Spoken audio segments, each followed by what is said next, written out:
சாமிகள் வந்து அருளாசி வழங்க இருக்கிறாங்க. நம்ம ஐயாவும் வரவேற்பு சொல்றாங்க.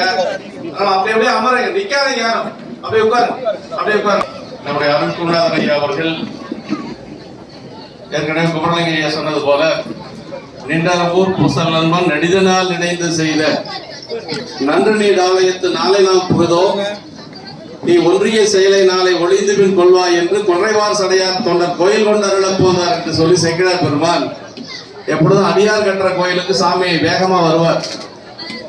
அது மாதிரி ஐயா நீண்ட நாட்கள் நினைந்து நினைந்து நினைந்து நினைந்து செய்த ஒரு திருக்கோயில்.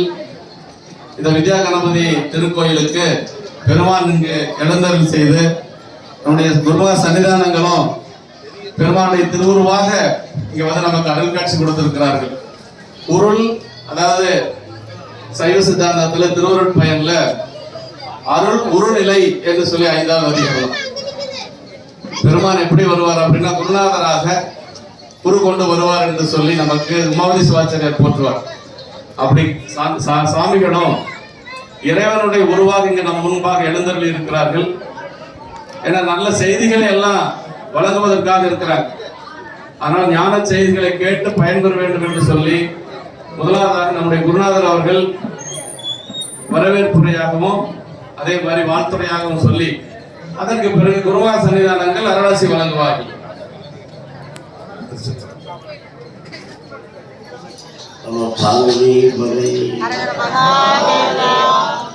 உடையால் உள்ள நடுவனுக்கும் உடையால் அடிய நடுவில் இருப்பதோடு அடியார் நடுவில் இருக்கும் உழைப்பில்லை புலம்புலத்துள் முடியாமலில் பெருக்கவிட்டு முடிவுள்ள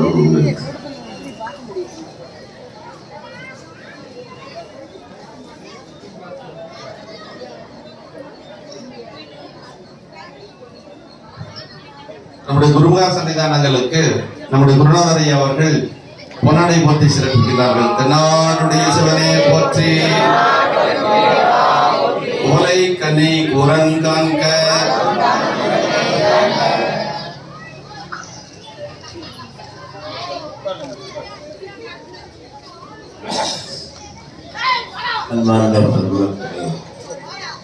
எல்லாம் அல்ல உண்மையுடன் திருமணம் நம்முடன் துணை இருக்க மிகவும் அற்புதமான முறையிலே திருநெறிய தமிழ்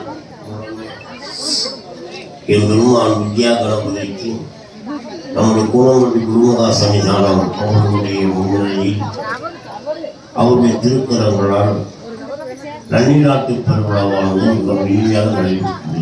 நேற்றைய தினத்தில் கௌமாரமன் ஆலயம் குருமகா சன்னிதானம் வந்து நம்மளுக்கு அருளாசி வழங்கினார்கள். இது முக்கிய செய்தி என்னென்று சொன்னால் திருவருளால் நடக்கிறது எதுவும் என்று எல்லாரும் சொல்வார்கள். எந்தளவு உண்மை என்பதற்கு 36 வருஷங்களுக்கு முன்னாடி இந்த கோயில் வாழலின்றி மண்ணா கிடந்தது, மண்மேடா கிடந்தது. மண்மேடா கிடந்த இந்த இடத்துக்கு நான் வந்து குடி வந்தேன். குடி வந்தோடனே இது மண்மேடா கிடக்கல, இப்படி விட்டா எவ்வளோ ஒருத்தர் குடி தருவாங்க. இடம் கிடைச்சா வீடு கட்டிடுவோம், புதுசம் போட்டுருவான்னு சொல்லி அதை ஒரு கோயிலாக இருந்தது தான். பழைய கோயிலாக இருந்து, ஆனால் இருந்து தோண்டி போயிட்டு மண்மேடாக போயிட்டு உடைஞ்ச சிலைகள் 2 சிலைகள் கிடந்தது. அவ்வளோதான். என்ன கோயில் கட்டலாம், ஒரு விநாயகர் கட்டிடலாம் சொல்லி நண்பர்களுடைய துணை கொண்டு ஊர் மக்களுடைய உதவியோடு ஒரு சின்ன அளவுக்கு, ரொம்ப ரொம்ப சின்ன அளவுக்கு வித்யா கணபதி என்ன பேர் வைத்தாலும் வித்யா கணபதி ஒரு பேர் வைத்தார்கள். ஏன் என்று சொன்னால் இது புலவர்கள் பெருத்த மண்ணு. ஐயா சாமி தெரியும், அங்கே ஒரு புலவர் பாடை, இங்கே ஒரு புலவர் பாடை. அப்போ புலவர் பாட புலவர்கள் சிரிக்கும். புலவர்கள் என்ன அறிவு உடையவர்கள், ஞானம் உடையவர்கள் தான். அவர்கள் செழித்த மண்ணில் அந்த அறிவும் சரி, அந்த ஞானம் சரி மீண்டும் என்று செய்ய வேண்டும், விளங்க வேண்டும் என்ற ஒரு சிறாத ஆசை. இங்கே படிக்கின்ற குழந்தைகள் எல்லாம் ஞானமுடைய குழந்தைகளாக வர வேண்டும். அதுக்கு ஆசைப்பட்டேன். எல்லாரும் செல்வ செழிப்பாக விளங்க வேண்டும் என்று ஆசைப்படுறது. அது அவங்களுடைய இது பகவானுடைய திருமணம். குழந்தைகள் அறிவுடையவர்களாக, ஞானமுடையவர்களாக, சிறந்த குழந்தைகளாக வளர வேண்டும் என்ற ஆசையாக வித்யா கணபதி பெயர் வச்சுக்கிறார். செல்வ கணபதி பெயர் போகிறேன். நான் அதெல்லாம் நீங்க கல்விக்கு மேல செல்வம் இருக்குதா? கல்விக்கு மேல இதான் செல்வம் இருக்குதா? இல்லை. அந்த கல்வி செல்வத்தை இந்த பகுதியில் வாழ்கின்ற மக்கள், படிக்கின்ற மக்களுடைய குழந்தைகள், படிக்கின்ற குழந்தைகள் பெற வேண்டும் என்பதற்காகத்தான் வித்யா கணபதி என்று பெயர் வச்சு. அப்ப யாருமே வித்யா கணபதிக்கு பெயர் வைக்க கிடையாது. எல்லாரும் கேட்டாங்க வித்யா கணபதினு கேட்டாங்க, கல்லூரியில கேட்டாங்க, ஹைஸ்கூல்ல கேட்டாங்க. நான் சொன்ன கல்விக்கு கடவுள் அப்படி எங்களுக்கு தெரியாம போச்சு என்று சொல்றாங்க. அது மாத்திரம் அடுத்த ஒரு கேள்வி கேட்டாங்க, வடக்கு நோக்கி இருக்குது, எந்த கோயில் வடக்கு நோக்கி இருக்குது? இல்லை கிழக்கு நோக்கி இருக்கும், மேற்கு நோக்கி இருக்கும், தெற்கு நோக்கி இருக்காது. ஆனால் வடக்கு நோக்கி மாரியம்மன் காளியம்மன் தானே இருக்கும். கணவதியை வடக்கு நோக்கி வச்சுன்னு கேட்டாங்க. நான் ஒன்று சொன்ன ஒரே வார்த்தை சொன்னேன், பிள்ளையார்பட்டி போயிருக்கிறீங்களான்னு கேட்டேன். போயிருக்குன்னு சொன்னாங்க. அங்கே கணபதி மகா கணபதி இந்த வடக்கு திசையை நோக்கி தான் இருப்பார். பெருந்திர அக்ரார வீதிக்கு போனீங்கன்னா அங்கே கணபதி வடக்கு திசையை நோக்கி தான் இருப்பார். யார் சொன்னா? அப்பதான் அவங்களுக்கு அது வரைக்கும் பெரிய விவாதமே நடந்தது. அதுக்கப்புறம் எங்க கோயில் கட்டி வைக்கும்போது கும்பாபிஷேகம் நடத்த வேண்டிய வந்தது. சுருக்கமான முதல் கோயில் கட்டு நாங்கள் ஒரு 30,000 40,000 தான் கோயில் கட்டினோம். கூடம்பட்டி கும்பகாசாச்சாரம் தான் சாமியுடைய தகப்பனார் சொர்ணமாணிக்க சாமிகள். அவருடைய தலைமையில ராஜாவுடையும் நம்முடைய ஊத்துக்குடி ஐயப்ப குருசாமியா இருக்கக்கூடிய தகவல் சாமிகள் 3 பேரையும் அழைத்து அவர்கள் 3 பேரையும் உட்கார வைத்து இந்த திருக்குறள் நன்னேராட்டு விழாவை நம்முடைய சாமிகளுடைய திருத்தலங்களால் நடந்தது. அப்பா சாமிகள் அப்பா அது பாருங்க, 36 வருஷம் கழித்து இன்னைக்கு மீண்டும் அந்த இது ஒரு உருவாக்கம்.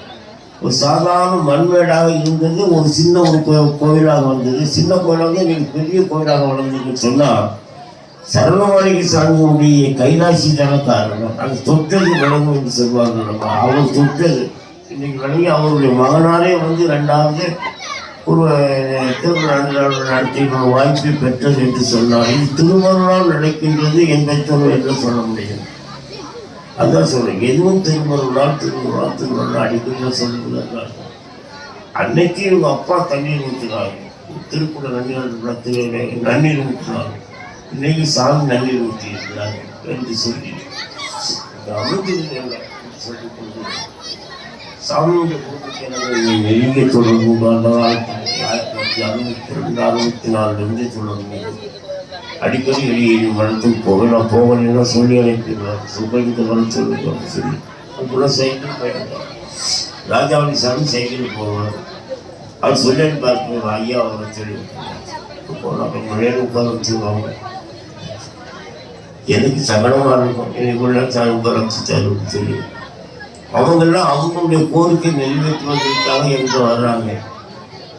அவங்களாம் வந்துட்டு போயாச்சுன்னு சொல்லலாம். ஆன்மார்த்தமாக பேச வேண்டிய செய்தி எடுத்துருந்தது அவங்களுக்கு பேச முடியாது. உங்கள்கிட்ட தான் பேச முடியாது. யாராவது உங்களுக்கு குறை வச்சிருந்தாங்க ரொம்ப நேரம் அவங்க 2 மணி நேரம் 3 நேரம் உட்காந்துருக்கேன். அப்புறம் தனியாக நானும் சாமி அவங்க அப்பா சரணமான் சாமி அப்புறம் அவங்க அண்ணா பஜனிக்கு சாமி தனியாக உட்காந்து பேசிட்டு வேறு யாரும் கிடையாது.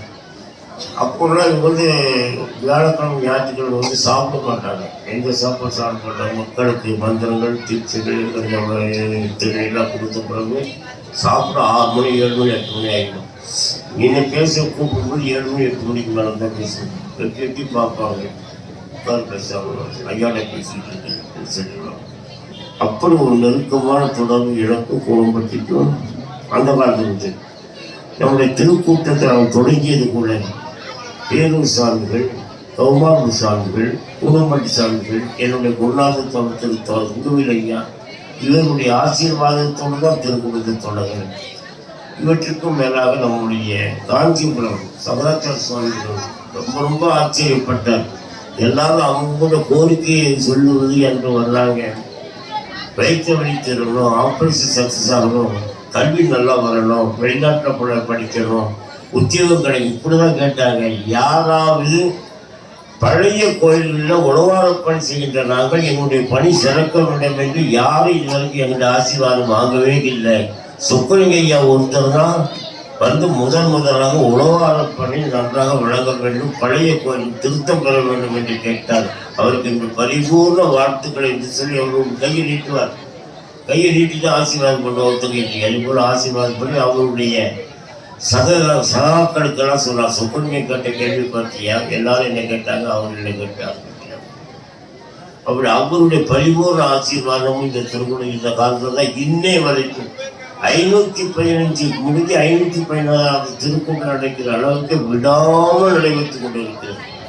இடையில இந்த கொரோனா வந்தாலும் நம்ம நடத்த முடியல தவிர ஒரு மாசமும் நின்னதே கிடையாது. அதனுடைய நினைவாகத்தான் 500 கடந்த அதனுடைய நினைவாகத்தான் இந்த கோயில் கட்டப்பட்டது. நான் சொல்லுவேன், இதை நான் கட்டல, நீங்க கட்டது. நீங்க திருக்கூட்டத்துக்கு வந்தீங்க, நீங்க பணம் போட்டீங்க, உங்களுடைய உதவியான இந்த புதுமான கோயில் அதை பார்த்து சின்னவங்களை பார்த்தா கண்கொள்ளா காட்டுறாங்க. தேவலோக மாட்டம் இருக்குது இல்லையா, சிவகுமான் ஏன் உட்கார்ந்துருக்க போட்டிருக்குது. மகாகணபதி எவ்வளோ குற்றமாக உட்கார்ந்துருக்கிறார், நல்ல உயரத்தில் உட்காந்துருக்காரு, கீழே உட்காந்துருந்தாரு, இப்போ உயரத்தில் உட்காந்துருக்காரு. உங்களெல்லாம் பார்க்கணும், அரசியல் அலுவலகம் சொல்லி ஆதரவு மக்களை சாமிகளுக்கு முதலாக தென்னாடுக்கு எங்கள் திருநெல்வேலிக்கு அழைச்சி கடையில் உள்ள குமாரசிம்மனுக்கு என் கூட அப்போ சாமிக்கு கல்யாணம் புதுசு. சாமி வேலை கூட்டிகிட்டு போய் எங்கள் வீட்டில் தங்க வச்சு சாமி தான் குமாரசி என்றைக்கு அந்த கடையில் செழிப்பாக இருக்குது. புரிஞ்சுங்களா, எத்தனையோ குமாரசி அவங்க பார்த்துட்டாங்க, எல்லாம் சாமி தொடங்கி வச்சிருக்காங்க. அது போல் இன்னைக்கு வந்து தொடங்கி வச்சிருக்காங்க. சாப்பாடு பெருசாக இல்லை, அன்னதானம் எல்லாத்துக்கும் உண்டு, எல்லாரும் சாப்பிட்டு போகலாம். 3000 பேருக்கு சாப்பாடு செய்கிறது, மத்தியானம் 1 மணி வரைக்கும் சாப்பிடலாம். ஆனால் இந்த சொற்பொழி கேட்க முடியுமா? நான் அடிக்கடி சொல்லுவேன், வாய் வழியாக உண்ணுகின்ற உணவு சில மணி நேரம் வயிற்றில் தங்கும், அது பிறகு மனமாக கணிந்து விடும். ஆனால் செவி வழியாக உண்ணுகின்ற உணவு வாழ்நாள் புறாமே தங்கும், வாழ்நாள் புறாமே தங்கும். அதுபோல சாமியினுடைய அறிவுரையே ஞான உரையே நாம் கேட்டு வாழ்நாள் புறம் பயனடைய வேண்டும் என்று 2-3 தினங்களுக்கு முன்பாக ஒரு கருத்தை சொன்னேன். என்ன கருத்து சொன்னேன்? தாய் தந்தைகள் தந்த இந்த ஊனுடல் சில காலம் தங்கியிருக்கும், அதன் பிறகு இல்லாமல் போய்விடும். தாய் தந்தைகள் ஊனுடல் அழிந்து போகும். ஆனால் குருநாதர் கொடுத்த ஞான உடல் இருக்குது பாருங்க, அது அழியவே அழியாது, வாழ்நாள் தங்கும் என்று சொல்ல மாட்டேன், என் பெருமாவுடைய திருவடியில் கொண்டு போய் சேர்க்கும் என்று சொல்லுவேன். அத்தகைய வாய்ப்பு இன்னைக்கு உங்களுக்கு கிடைச்சிருக்கு. குருமகா சன்னிதான எழுந்தருளி அவருடைய வாசகத்தை நீங்க கேட்கின்ற ஒரு பெரிய வாய்ப்பு கிடைத்தது. இதுதான் கூட வரும். நீங்க தேடிய சொத்து சுகங்கள் பெற்ற குழந்தைகள் யாருமே கூட வர மாட்டார். ஆனா குருநாதருடைய மந்திரம் உங்களுக்கு கைவிடாது, குருநாதருடைய மந்திரம் கைவிடாது. உங்களுடைய உயிரை பற்றி கொண்டு எங்கே கூட்டிக் கொண்டு செல்ல வேண்டுமோ அங்கே கூட்டிக் கொண்டு சென்று யாரிடத்தில் ஒப்படைக்க வேண்டுமோ அவருடைய திருவடியில் ஒப்படைத்து வருகின்ற ஆற்றல் குருநாதருடைய மந்திரத்துக்கு உண்டு. அதைத்தான் நீங்கள் பெற்றிருக்கிறீர்கள், திரளாக வந்திருக்கிறீர்கள். நேற்று எனக்கு ரொம்ப மனசு கஷ்டமா இருந்தது, கூட்டத்தை காணல. நாங்கள் ஒரு சிலத்தை உட்கார்ந்துருந்தோம், இப்படியே ஆகி போச்சு. இன்னைக்கு பார்த்தா உட்கார்ந்து கிடமில்லை இல்லையா?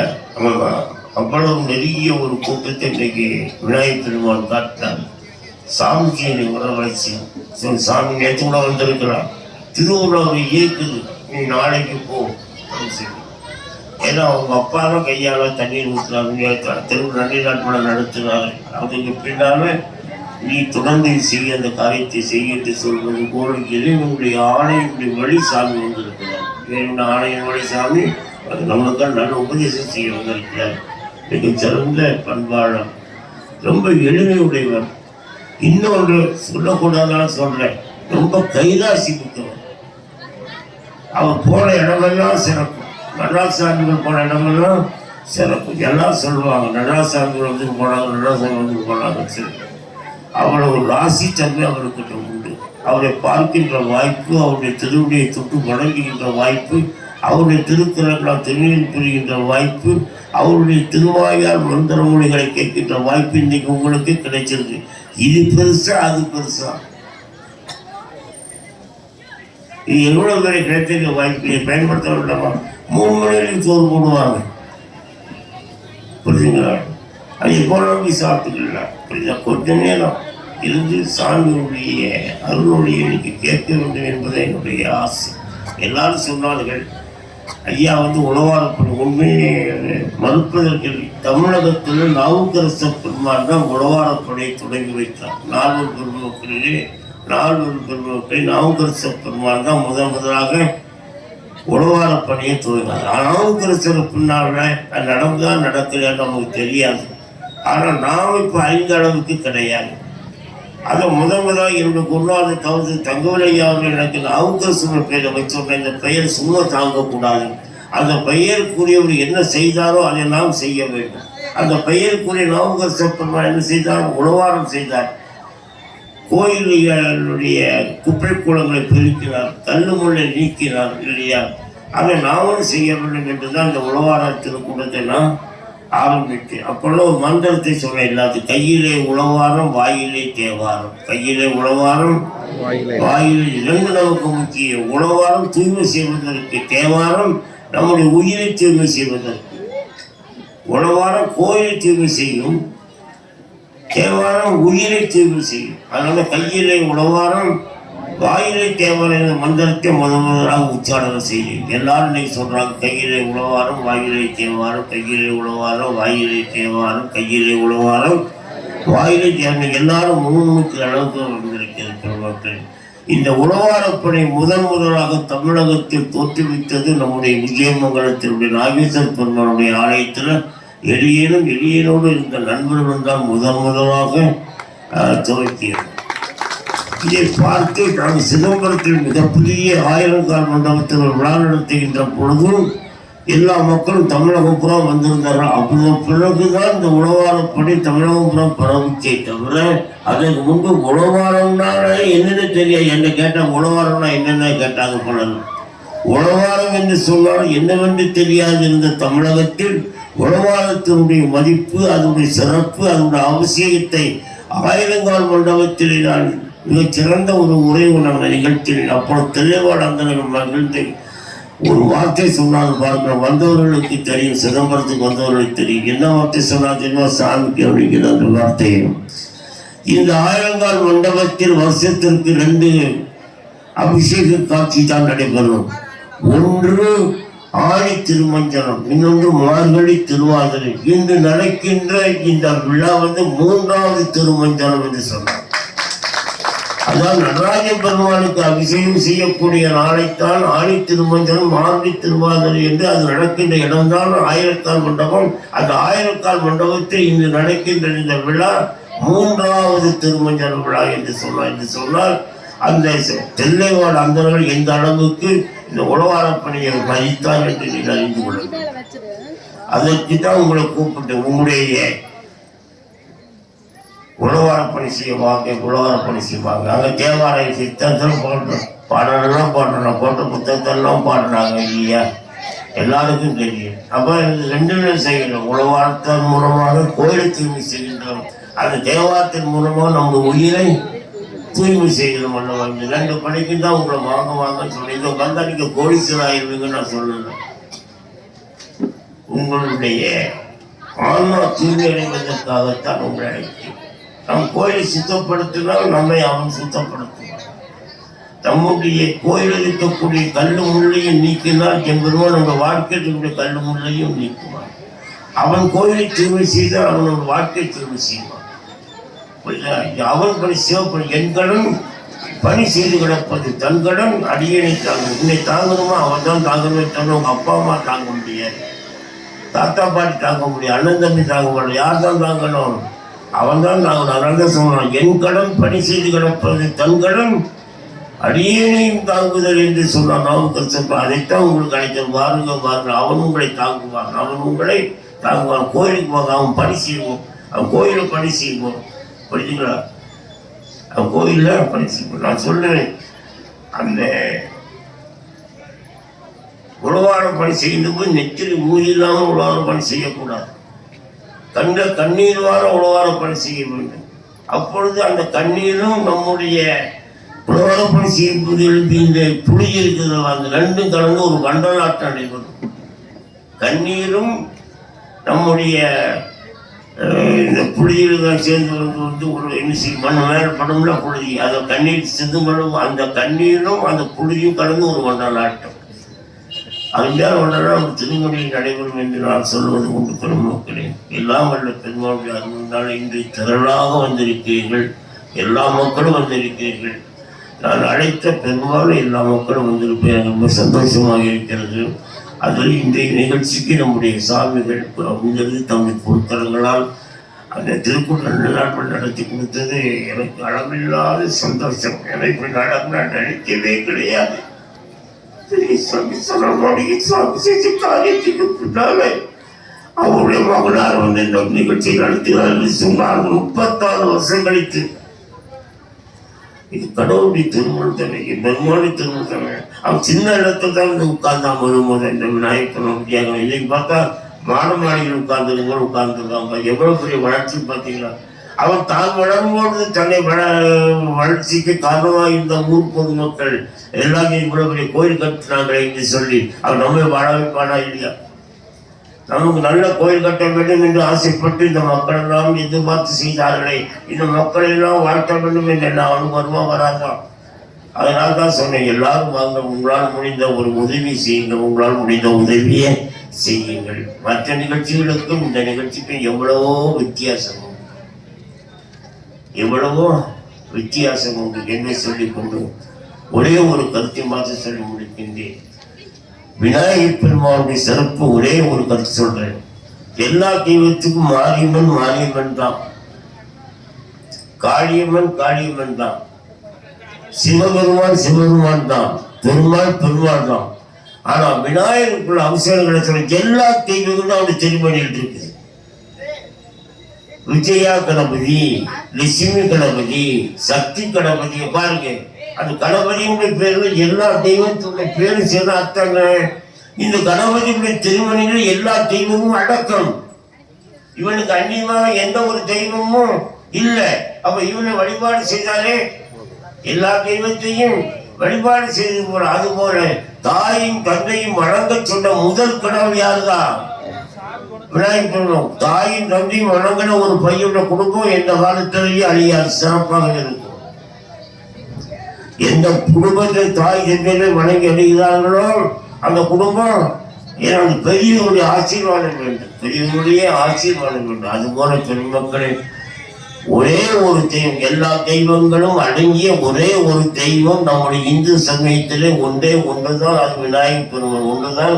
அவர் தான் இந்த விஜயமங்கலத்துல வித்யா கணபதி என்ற பெயர் கொண்டு நல்ல ஞானத்தை வளர்க்க வேண்டும், குழந்தைகளுக்கு நல்ல படிப்பு செலவுக்கு கொடுக்க வேண்டும் என்று சொல்லி இருக்கிறார். என்னுடைய ஆசையை மாத்திரம் சாருடைய ஆசீர்வாதத்துக்காக சொல்வேன். பெருமக்களே, நான் வெறும் கற்பூரம் காட்டுவதற்காக இந்த கோயில் கட்டவில்லை. வெறும் கற்பூரம் காட்டுவதற்காக இந்த கோயில் கட்டப்படவில்லை. பிறகு என்ன என்று சொன்னால், தினம் இந்த கோயிலில் ஞான வேள்வி நடைபெற வேண்டும். ஞான கணபதி இருக்கிற வித்யா கணபதி கோயில் என்ன செய்ய வேண்டும்? ஞான விளக்கம் நடைபெற வேண்டும். நல்ல நல்ல கருத்துக்கள், சிந்தனைகள், சைவ சித்தாந்த சிந்தனைகள் அனைத்தும் செய்ய வேண்டும். இந்த கோயிலில் நடைபெற வேண்டும். அதற்கு நீங்கள் எல்லாம் ஒத்துழைத்து வர வேண்டும் என்பதை என்னுடைய வேண்டுகோளாக சொல்லிக்கொண்டு, வெறும் கற்பூரம் காட்டுவதற்காக மட்டுமல்ல, நல்ல ஞான தீபத்தை ஏற்றுக்கொண்ட நோக்கத்தோடு நான் இந்த கோயிலை கட்டியிருக்கிறேன். அந்த ஞான தீபத்திற்கு நீங்கள் நெய் ஊற்றுங்கள். அந்த ஞான தீபத்திற்கு நீங்கள் திரி கொண்டு வாருங்கள். அந்த ஞான தீபம் ஏற்றுவதற்கு நீங்கள் நெருப்பு கொண்டு வாருங்கள். எல்லாரும் சேர்ந்து அந்த வித்யா கணபதி முன்னிலை எந்த தீபம் ஏற்றலாம்? ஞான தீபம் ஏற்றலாம். ஐயா இன்னைக்கு பேசுறாரா, இன்னைக்கு கோயில வித்யா கணபதி கோயில் நிகழ்ச்சி இருக்குதா, போகணும் என்று சொல்லி எல்லாத்தையும் போட்டு இங்க வாங்க. அந்த மொழிகளை, ஞான மொழிகளை கேளுங்க. நம்ம சைவ சித்தாந்த தெரிஞ்சுக்கங்க, எல்லாம் தெரிஞ்சுக்கங்க. நேற்று கூட சொன்னா கொங்குவெளியை பற்றி சொன்னாங்க. இந்த மண்ணில பிறந்தவர் எவ்வளவு பெருமை தெரியுமா? கேட்ப மீனா சுந்தரம் பிள்ளை அவர்கள் இந்த கோயம்புத்தூர் போய்கின்ற போது விஜயமங்கலம் என்ற எழுத்தை பார்த்தோம்னா ரயிலை விட்டு இறங்கித்தான் ரயில் நின்று இறங்கி கீழே விழுந்து நமஸ்காரம் பண்ணி இந்த மண்ணை எடுத்து என்ன செய்தார்? விமூதியாக பூசி கொண்டாங்க. சொன்னால் இந்த மண்ணுக்கு எவ்வளவு சிறப்பு இருக்குது தெரிந்து கொள்ளும். ஆனா இந்த மண்ணில் பிறந்தவங்க அறிவாளர் சொன்னார். முயற்சி பண்ணி எனக்கு அதான் வருத்தம். நீ பிறந்தவன் எப்படி நம்ம குடும்பத்தை அறிந்து கொள்ள வேண்டுமோ அதுபோல் நாம் பிறந்த மண்ணையும் நாம் செய்ய வேண்டும். அறிவு எந்த மண்ணுக்கும் இல்லாத சிறப்பு இந்த விஜயமண்ணுக்கு உண்டு. எந்த மண்ணுக்கும் இல்லாத சிறப்பு இந்த விஜயமங்கலத்துக்கு உண்டு சாமி ஒரு வருஷமா சொல்லி முடிச்சிருக்கேன். இளங்கோவடிகள் பிறகு கேரளா தேசம், அதாவது சேர தேசம், சேர நாட்டுக்கு சிறப்பு செய்தோம். இளங்கோ பிறக்கவில்லை என்று சொன்னால், சிறப்பதிகாரம் தரவில்லை என்று சொன்னால் சேர நாட்டுக்கு பெருமை இல்லை. சேர நாட்டுக்கு பெருமை சேர்த்தது யாரு? இளங்கோவடிகள். அவர் என்ன செய்தார்? சிறப்பதிகாரத்தை செய்தார். அப்போ சேர நாட்டுக்கு ஒரு பெருமை, இளங்கோவும் சிறப்பதிகாரமும். அடுத்த நேரம் பாண்டி நாட்டுக்கு வந்தீர்கள் என்று சொன்னால் மணிமேகலை என்று சொல்லக்கூடிய நூல், அதை எழுதிய சீத்தலை சாத்தன், அவர் பிறந்தது பாண்டி நாட்டில். அப்போ பாண்டி நாட்டுக்கு பிறந்த என்னங்க மணிமேகலையும் சீத்தலை சாத்தனார் என்ற புறவரும் பிறந்த பெருமை அங்கு உண்டு. அப்ப கேரளாவுக்கு ஒரு பெருமை உண்டு, பாண்டி நாட்டுக்கு பெருமை உண்டு. சோழ நாட்டுக்கு கம்ப நாட்டு ஆழ்வார் பிறந்தார், கம்பராமாயணத்தில் தந்தார், இலக்கியத்தில் தந்தார். அப்போ சோழ நாடு பெருமை உண்டு. தொண்டை நாட்டுக்கு தெய்வ சேக்கிழார் பிறந்தார், பெரிய புராணத்தை அருள் செய்தார். அவர் தொண்டை நாட்டுக்கு பெருமை தெய்வ சேக்கிழாரும் அந்த திருத்தொண்ட புராணத்தில். கொங்கு நாட்டுக்கு என்ன பெருமை? இத்தனை நாடு பெருமை அடைந்தது அல்லவா? கொங்கு நாட்டுக்கு பெருமை இதை நான் சொல்லிக் கொண்டு வருகிறேன். கொங்கு நாட்டு பெருமை சொல்லிக் கொண்டு வருகிறேன். இத்தனை தேசத்துக்கும் பெருமைக்கு அந்த புலவர்கள் தான் காரணம், அவர் செய்த காவியம் தான் காரணம். கொங்கு நாட்டுக்கு பெருமை நம்முடைய கொங்குவேடி இந்த மண்ணிலே பிறந்தார். அது எங்கேயோ பிறக்கல. கோயம்புத்தூர்ல, திருப்பூர்ல பிறக்கல, பெருந்தலை பிறக்கல, ஈரோட்டுல பிறக்கல. எங்க பிறந்தார்? இந்த விஜயமங்கலத்திலே பிறந்தார். என்ன செய்தார்? அவர்கள் காவியம் செய்தது போல பெருங்கலை என்று சொல்லக்கூடிய அற்புதமான காவியத்தை செய்தார். அதில் உள்ள ஒரே ஒரு செய்தியை சொல்லி, இப்பொழுது விமானம் பார்க்கிறீர்கள், ஆகாய விமானம், அது என்ன செய்ய மேலே பறக்க அப்படியே பறப்பதில்லை, அது ஹெலிகாப்டர். விமானம் எப்படி பறக்கும்? சிறிது தூரம் ஓடி போய் அதன் பிறகு இந்த செய்தி அப்படியே பெருங்கதையில் இருக்குது. கிபி 6ஆம் நூற்றாண்டில் எழுதப்பட்ட பெருங்கதையில் விமானம் எப்படி ஓடும் என்று சொல்லப்பட்டிருக்கிறது என்று சொன்னால், அந்த கொங்குவேடியினுடைய அந்த புலமை சிறப்பு என்ன என்பது எனக்கு தெரியும். இப்படி எத்தனையோ விஷயங்கள், அதையெல்லாம் சொல்லுவதற்காகத்தான் இந்த கோயில் திறக்கப்பட்டிருக்கிறது. பெருங்கதை இங்கு சொல்லப்படும். பெருங்கதை யாருக்கு தெரியாமல் இருக்கலாம், இங்கு வந்து கேட்டுக்கொள்ளலாம். சைவ சித்தாந்தம் இங்கே, தேவாரம் இங்கே, பெரிய புராணம் இங்கே, திருவாசகம் இங்கே, இப்படி எல்லா விதமான ஞான தீபம் எத்துகின்ற ஒரே எண்ணத்தோடு தான் செய்திருக்கிறேன். இந்த கோயிலினால் அன்பருடைய ஒத்துழைப்போடும் கட்டி இருக்கிறோம். என் பெருமானம் இன்னைக்கு எழுந்தொழி இருக்கின்றாலும் வியாழக்கிழமை அவனுக்கு உகந்த நாள் தான் சொல்றேன். வியாழக்கிழமைங்கிறது விநாயகர் பெருமானுக்கு உகந்த நாள். அது உகந்த நாள்ல தான் விநாயகர் பெருமானுக்கு எழுந்தொழி இருக்கிறோம். புரிஞ்சுங்களா? ஆகினாலே பெருமக்கள் எல்லாரும் தொடர்ந்து வாங்க. அங்கே போய் உங்கள் குழந்தைகளை கூட்டி கொண்டு வாங்க. உங்கள் குழந்தை நல்லா படிக்கணும், நல்ல பெரிய உத்தியோகத்துக்கு போகணும். அதுக்கெல்லாம் வந்து என்ன செய்யுங்க, விநாயகர் பெருமானை வந்து நாள்தோறும் வழிபாடு செய்ய. வியாழக்கிழமை தவறாமல் வியாழக்கிழமை தவறாமல் விநாயகர் போங்க என்று சொல்லிக்கொண்டு எளியனுடைய உரையை செவிமடுத்த உங்களுக்கு நன்றி. இந்த கோயில் கட்டிற்கு உதவிய பெருமக்கள், நண்பர்கள் சொல்ல முடியாது. அப்புறம் பாடுபட 2-3 நாள் அவங்க சாப்பிட்டாங்களா தூங்குறாங்களா சொல்ல முடியாது. எங்களுக்கு தூக்கமும் கிடையாது, சாப்பாடு கிடையாது. நாங்கள் இந்த 4-5 நாள் பட்ட பாடு அந்த விநாயகருக்கு வந்து புரியுங்களா? அத்தனையும் பார்த்தீங்கன்னா நீங்கள் உங்கள் எல்லாத்தையும் தெரியும். வெளியே போய் வந்து பார்த்துருப்பீங்க. மண் வேலை கிடச்சிட்டு முன்னாலே எப்படிதான் நம்ம செய்யப்படும் மனுஷன் வந்ததுன்னு சொல்லி எல்லாம் பார்த்துப்பான்னு சொல்கிறாங்க. அதுக்குள்ள அவங்க பார்த்துப்பான். இதை பார்த்தா அந்த குப்பை கொடுத்த கலந்தே காரணம் எங்கே போச்சுன்னு தெரியல. அருமையாக மேடையெல்லாம் முடிச்சு கொடுத்துட்டாங்க. அவங்க எல்லாத்துக்கும் கூட இருந்து எனக்கு ஒரு விஷயத்தை என்னுடைய நண்பர்கள் அனைவருக்கும் என்னுடைய இணைந்து நன்றியும் நல்வாழ்த்துக்களும் தெரிவித்துக்கூடிய எங்கள் அனைவருக்கும் சாமிகள் வந்து வாழ்த்துறை வழங்க வேண்டுமாய் அன்போடு கேட்டுக்கொண்டு சுமந்து அன்பார்ந்த சிவனேஸ்வரர்களே, நம்முடைய குருநாதையா அவர்கள் நம்முடைய திருமணத்துக்கும் நம்ம திருக்கூட்டத்தில் இருக்கக்கூடிய தொடர்புகளை பற்றி ரொம்ப நீண்ட நெடிய ஒரு வரலாற்றாக இங்கே எடுத்துரைத்தார்கள். சாமிகளுடைய அப்பா பெரிய சாமிகள் கோவை சேக்கிலார் என்று சொல்லி போற்றக்கூடிய அளவுக்கு பெரிய புராணத்தில் உரைப்புடையவர்கள். அவருக்கு தான். அவர் சொன்ன பெரிய புராணம் புரியாதவங்களுக்கு கூட புரியும்னு சொல்லுவாங்க. அடியனால நேர்ல பார்க்கிற வாய்ப்பு எனக்கு கிடைக்கல.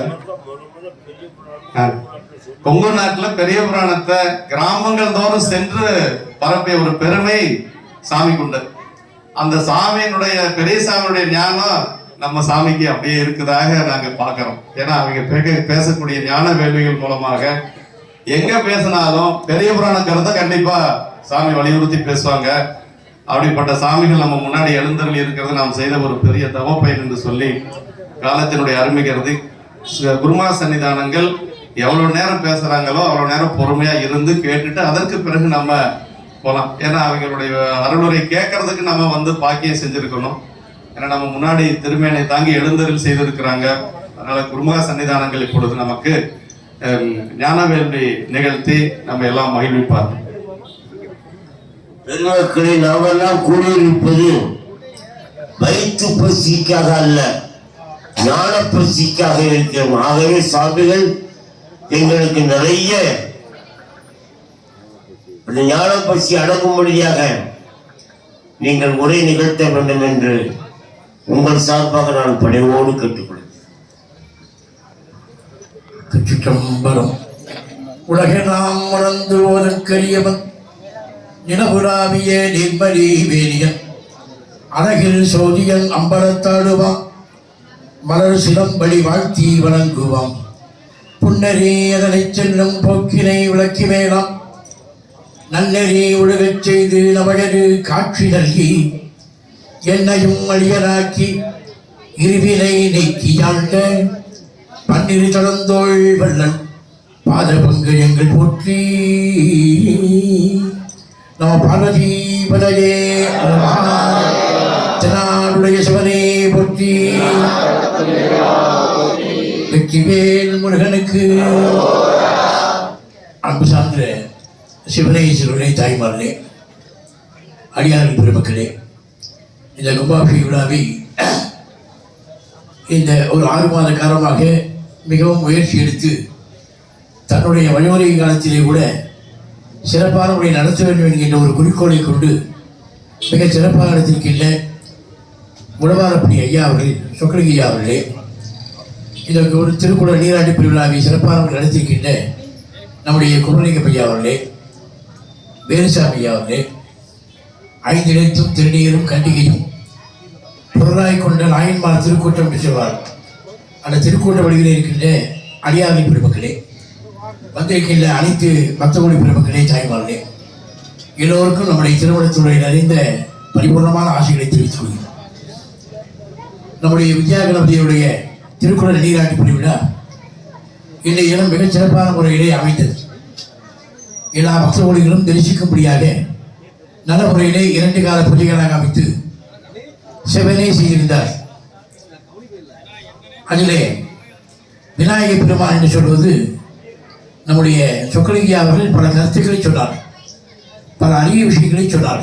50 ஆண்டு காலமாக நம்முடைய சொக்கலிங்கா அவர்கள் நம்மோடு தொடர்பு கொண்டவர்கள், மடத்தின் மீது தொடர்பு கொண்டவர்கள். எந்த ஒரு நிகழ்ச்சிகளாக இருந்தாலும் நம்முடைய தந்தையார் சரவணமாணிக்க ஆசிரியர் அவர்கள் அவருக்கு ஆசிரியர் வழங்கி நிறைய செய்திருக்கின்றார். அவர் நினைவுபடுத்தாத பல நிலைகளால் ஞாபகத்துக்கு வந்து ஏற்கனவே செய்த திருக்குறள் நன்னீராட்டி பெருவிழா நம்முடைய சரவணமாணிக்க சுவாமி செய்தார். அடுத்தபடியாக ராஜலிங்க மாணிக்க சுவாமி செய்தார். அடுத்தபடியாக இப்போ நாம் வந்து திருக்குறள் நீராட்டு பெருவிழா நிறுத்துகின்ற ஒரு புண்ணியத்தை நினைத்து மிக மிக மகிழ்கின்றோம். உணவுதல் கடவுளாக விளங்குகின்ற பெருமான் விநாயகர் பெருமான். வி என்றால் மேலான, நாயகன் என்றால் தலைவர் என்று சொல்லுவார். அவருக்கு மேலே தலைவன் இல்லை என்று சொல்லுவார். அப்படி விநாயகர் பெருமானை எல்லோரும் வணங்குவார். ஐயா அவர்கள் சொன்னது போல மற்ற தெய்வங்களுக்கெல்லாம் அந்தந்த நாள் தான் பண்டிகை கொண்டாடும். சிவராத்திரினா சிவபெருமானுக்கு கொண்டாடும், நவராத்திரினா அம்பாளுக்கு கொண்டாடும், கந்தசஷ்டிகளானா முருகனுக்கு கொண்டாடும், வைகுண்ட ஏகாதசினா பெருமாளுக்கு கொண்டாடும். இத்தனை விழாக்கள் நாம் விநாயகர் பெருமானுக்கு செய்யலாம். விநாயகர் பெருமான் எல்லாருமே ஏற்றுக்கொள்கிறார். அப்படி முழுவதற்கு கடவுளாக விளங்குகின்ற பெருமான் விநாயகர் பெருமான் எல்லாருக்கும் திருவிழா புரிகின்றார். திருடன் கூட போய் வணங்குறான சாமிகிட்ட, இன்னைக்கு நான் திருடி தொழில் போறான்னு இருக்கேன், எனக்கு நல்லா அனுகிரகம் பண்ணேன். சாமி அவருக்கு அனுகிரகம் பண்ணுறாரு. பரவ கருணாமூர்த்தி விநாயகர் பெருமான். அப்படி இங்கே வித்யாகரபதியாக எழுந்தொழி அருள் பாலிக்கின்றார். வித்யாகரபதினா கல்வி சுழற்சியை கொடுக்கக்கூடியது. பணம் எப்போ வேணாலும் சம்பாதிக்கலாம். கல்வி சம்பாதிச்சு சொன்னால் யாருனாலையும் அழிக்க முடியாது. பணம் கையில் இருந்தால் பயம், யாராவது திருடிப்பாங்களே, எடுத்து போயிடுவாங்களே. கல்வி யாராவது திருட முடியுமா? யாருமே திருட முடியாது. பிஎஸ்சி படித்தேன், எம்எஸ்சி படிச்சேன்னு சொல்லலாம், 8வது படித்தேன், 10வது படித்தேன்னு சொல்லலாம். பணம் வச்சிருக்க கையில் சாமி அவர் நிறைய கோடிக்கணக்காக பணம் வச்சுருந்தாரு. இன்னைக்கு 50 ரூபாய் கூட கையில் இல்லைன்னு சொல்லலாம், அப்படின்னு சொல்லலாம். நல்லா படித்தாரு, பிஎஸ்சி படித்தார், எம்எஸ்சி படித்தார். இன்னைக்கு படிப்பு இல்லாமல் இருக்காருன்னு சொல்ல முடியுமா? படித்த கல்வி எப்பவும் மனதிலே இருந்து கொண்டே இருக்கும். அதே போல நமக்கு கல்வி செல்வத்தை கொடுக்கக்கூடிய பெருமாள் விநாயகர். அது மட்டும் இல்லாமல் நம்முடைய வேலுசாமியார் சொன்னது போல திருமுறை கண்ட புராணம்னு பெரிய புராணத்தை எடுத்து கொடுத்தவரே விநாயகர் பெருமாள். இன்று நாம் ஆன்மீகத்தோடு பக்தியோடு வாழ்கின்றோம் என்று சொன்னால் அதற்கு முதல் கடவுளாக இருந்த பெருமாள் விநாயகர் பெருமாள். நானும் சீக்கிரமாக முடிச்சுக்கிறேன். எல்லாரும் பேசுகிறாங்க, அதான் நம்மளாம் இப்போ பிடிக்கிறேன். பல கலைகளிலும் சாரமாக உள்ளது வேறு. அதான் கவனி, பல கலைகள் இருக்கு. அந்த பழைய கலைகளிலும் சாரமாக உள்ளது வேதம், வேதங்களின் சாரமாக உள்ளது ஆகமம், ஆகமங்களின் சாரமாக உள்ளது சைவ சித்தாந்தம், சைவ சித்தாந்தத்தின் சாரமாக உள்ளது பெரிய புராணம்.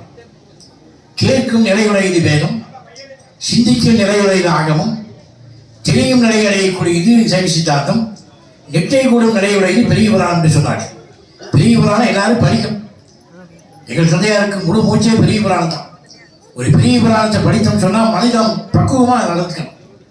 ஒரு குடும்பத்தில் தலைவன் எப்படி இருக்க வேண்டும், தலைவி எப்படி இருக்க வேண்டும், அந்த மக்கள் எப்படி இருக்க வேண்டும், வீட்டிலே வேலை செய்கின்ற பணிப்பெண் எப்படி இருக்க வேண்டும் என்றெல்லாம் தெய்வ சேக்கராய பெருமான் மிக அழகாக குறிப்பிட்டார்.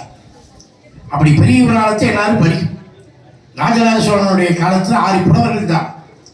அந்த புலவர்கள்லாம் பாடினார். அந்த பாடலை கேட்க கேட்க கேட்க அந்த ராஜாவுக்கு அவ்வளோ ஒரு மகிழ்ச்சி, ரொம்ப பிரியப்படும்.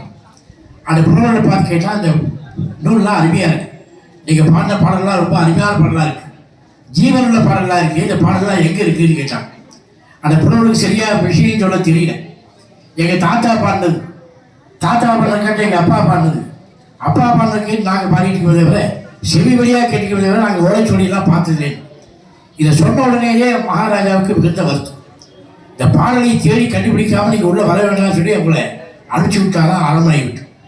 அந்த பாடலாம் ஜீவனுள்ள பாடலாக இருந்தான். பாடல்கள் ஜீவனுள்ள பாடல், ஜீவனில்லா பாடலுக்காக இருக்குது. உண்மையாக ஒவ்வொரு கலைகளிலும் ஜீவனுள்ள கலை, ஜீவன் இல்லாத கலை இருக்கு. ஒரு படத்தை பார்த்து போய் சொல்லியிருக்காங்க, அதை பார்த்துட்டு போயிட்டே இருக்காங்கன்னா அது அந்த படத்தில் ஜீவன் இல்லை. ஒரு படத்தை பார்த்து அசந்து போய் நிற்கிறான் பாருங்க, அது ஜீவன் இருக்குன்னு அர்த்தம். ஒருத்தர் தேவாரம் பாடுறாரு, அந்த பாட ரசித்து கேட்டான்னா அது ஜீவன் இருக்குன்னு அர்த்தம். கேட்காம தலையாக்காம இருந்தாலும் ஜீவன் இல்லைன்னு அர்த்தம். அதுபோல் ஒவ்வொரு கலைகளிலும் ஜீவன் உள்ள கலை, ஜீவன் இல்லாத கலை இருக்கு. இந்த பாடல்கள் பாடுறது ஜீவனில் பாடலாக இருந்தது. மகாராஜா அவங்க அனுப்பிச்சிட்டாங்க, நீங்கள் போயிட்டு வாங்க, அந்த பாடலை கண்டுபிடிச்சிட்டு வாங்க. அவங்க எல்லாம் போனது மாத்திரமல்ல, ராஜாவும் அப்படியே படித்தான். இந்த பாடலை தேடி கண்டுபிடிக்காம அரண்மனைக்குள்ள நுழையப்படாதுன்னு எப்படி புறப்பட்டாராம். கையிரண்டும் உச்சி மேல் ஏற கண்ணீர் கரைந்தோட மெய் முழுதும் புலகம் போற்ப ஐயன் மலர்பதம் உளத்தே கொண்டு போற்றி. எப்படி போறார்? தலைவி குலமா பிறக்க போறார். அரண்மனையை மறந்தான், மக்களை மறந்தான், அருமைக்கிழமையான ராணியை மறந்தான், எல்லாத்தையும் மறந்து இந்த பாடல் கிடைக்குங்களா தலைவி குலமா பிறக்க போறாரா மகாராஜா. இந்த மகாராஜா பிறக்க போகும்போது 6 புலவர்கள் எரித்த மாதிரி வந்தான். மகாராஜா வருத்தமா இருக்காரு. இந்த புலவர்கள் 6 பேர் மகிழ்ச்சியோடு இருந்தார். இதை பார்த்த உடனே மன்னனுக்கு மிகுந்த வருத்தம். பார்த்து கேட்டான், என்னப்பா எல்லாம் மகிழ்ச்சியா இருந்தீங்களே என்று சொன்னார். சாமி, மன்னா ஒரு விஷயம் கொடுத்துருக்கோம், பாடல் கலைத்து தானே, பாடல் கலைக்கிறேன், பாடல் கலைக்கிறேன், நீங்கள் என்ன விஷயம் சொல்லி நான் ஏற்றுக்கிறேன் அப்படின்னு கொஞ்சம் செவி மடித்து கேட்க. மன்னன் கேட்டான், என்ன சொல்கிறீங்க சொல்லுங்க. திருநாரையூர்னு ஒரு ஊர், அந்த ஊரில் பொல்லாப்பிள்ளையார்னு ஒரு விநாயகர். அந்த விநாயகர் பெருமானுக்கு ஒரு அந்தனர் பூஜை பண்ணிட்டு வர்றார். சரிப்பா, சந்தோஷம். அவரை தங்கையினால்தான் பூஜை பண்ணுறாரு இறைவனுக்கு, வேற யாரையும் விடவில்லை. அவருக்கையினாலே பூஜை பண்ணி வழிபாடு செய்கிறார். சரி, அவருக்கு ஒரு பையன் இருக்கான். அந்த பையனுக்கு 6 வயது. அந்த 6 வயதுலேயே அந்த பையன் எல்லா சாஸ்திரமும் படிச்சிருக்கான். ஆகமங்கள், வேதங்கள், இதிகாசங்கள், புராணங்கள் எல்லாமே படிச்சிருக்கான். இதெல்லாம் மன்னன் கேட்டுட்டே இருக்கான். ஒரு நாள் இந்த மன்னன் என்ன பண்ணா, இந்த அந்தனர் வெளியில போகக்கூடிய காலம், தவிர்க்க முடியாத சூழ்நிலை. விநாயகர் பெருமானுக்கு தன்னை தவிர வேற யாரையும் பூஜை பண்ண விடவில்லை. வேற யாரையாவது பூஜைக்கு விட்டா அவன் மணி சட்டத்தெல்லாம் திருடி போயிடுவானாங்கிற பயமில்லை. விநாயகர் பெருமானுக்கு தங்கையினால பூஜை பண்ணும். அவருக்கு அப்படி ஒரு ஆசை. அதாவது திருநாவுக்கரசர் சொல்றார், குறிக்கோள் இல்லாது கெட்டேன், பாலநாய் கழிந்தனாலும் மணிபோடு மூப்பு வந்து கோலநாய் கழிந்தாலும் குறிக்கோள் இல்லாது கெட்டேங்கிறார். எப்பேற்பட்ட மகா திருநாவுக்கரசர். வாழ்க்கையில் ஒவ்வொருத்தரும் ஒரு குறிக்கோளை வைத்துக் கொள்ளணும்.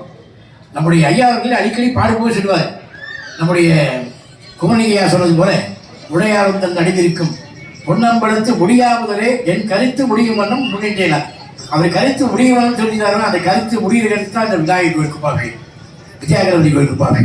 அதுதான் மனசுல குறிக்கோளை வச்சிருப்பார் போடு. என் கருத்து முடியும் வண்ணம் முன்னிட்டேனார், என்னுடைய கருத்து முடியணும். அவர் எடுத்துக்கொண்ட சங்கல்பம் என்ன? வித்யாகரவதி கோயிலுடைய திருக்கோயிலுக்கு பாப்பிகளா நடைபெறும். நல்ல சைசித்தாந்த வகுப்புகள் நடக்கும், நல்ல பயிற்சி வகுப்புகள். இந்த மகிழ்ச்சி காலத்தை அவர் எவ்வளவு விரும்புகிறா இருப்பார். திருநாவுக்கரசர் சுவாமியுடைய உருவமாகவே இருக்காரு. அப்படிப்பட்ட சுக்லகிரியா மிக அருமையாக இந்த கோயில் உருவாக்கி கும்பாபிஷேகம் நடத்தி விட்டார். அதேபோல இந்த சிவகிரியாருக்கு இந்த அக்கருக்கு தங்கையினாலே பூஜை பண்ணணும்னு ஆசை. அந்த நாள் பூஜையெல்லாம் முடிச்சார். வெளியே போகக்கூடிய நிர்பந்தம். மனைவி கூப்பிட்டு சொன்னார், இங்கே வாங்க, நான் இன்னைக்கு பூஜை பண்ணிக்க பிறகு போகிறேன், குடும்பம் வரைக்கும் நான் சாயந்தரம் வந்துடுறேன். அப்படி வர தவறினா நீங்கள் தீபம் போட்டுருமா, விநாயகரோட தீபம் வச்சு வழிபாடு பண்ணி காலையில் வந்துடுறாங்க. அப்படி காலையில் குடும்பம் வரைக்கும் 5 மணிக்கு நான் வந்துடுறாங்க. நீங்கள் வந்துருங்க, எப்போவுமே விநாயகருக்கு நீங்கள் கோயில் பூஜை பண்ண தவிர்த்து கிடையாது, அவசியம் நீங்களே எடுத்து பூஜை பண்ணுறீங்க. அந்த சொன்னால் அவர் சரிட்டார். அவர் பறந்து போயிட்டார். சாயந்தரம் 6 மணி ஆச்சு, 7 மணி ஆச்சு, 8 மணி ஆச்சு. அவர் வர மாதிரி தெரியுது. இந்த அம்மாவை போனால் தீபம் ஏற்றினா, விளக்கு ஏற்றினா, சுவாமி பிரார்த்தனை பண்ணால் விநாயகர் பெருமானை வணங்கலாம். இந்த பையன் இருக்கா பாருங்க, 6 பேர் பையன், இவருக்கு வெகு நாளாக விநாயகர் பூஜை பண்ணணும்னு ஆசை. அந்த சந்தர்ப்பமே அவனுக்கு கிடைக்காம இருக்கு. எப்பவுமே அப்பா என்ன செய்யறாரோ அதுதான் பையன் செஞ்சுட்டு வருவான்.